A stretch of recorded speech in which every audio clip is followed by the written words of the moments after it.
ইঞ্জিনের হেডের ভেতর যখন নজেল জ্যাম হয়ে আটকে যায় তখন সেটা বের করা বেশ ঝামেলার কাজ, যে স্ক্রু ড্রাইভার বা হাতুড়ি দিয়ে বাড়ি দিলেও বের হতে চায় না।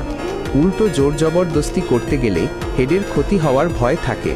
কিন্তু ছোট্ট একটা বুদ্ধি খাটালেই এই কঠিন কাজটা সহজ হয়ে যায়। একটি সাধারণ নজেল পাইপ নিন। পাইপটিকে হালকা বাঁকা করে উল্টো করে নজেলের সাথে সেট করুন। এবার পাইপটির ওপর হালকা করে বাড়ি দিন। দেখবেন জ্যাম হয়ে থাকা নজেলটি খুব সুন্দরভাবে এবং কোনো ক্ষতি ছাড়াই বের হয়ে আসছে। মেকানিক ভাইদের জন্য এই ছোট টিপসটি অনেক সময় এবং পরিশ্রম বাঁচিয়ে দেবে।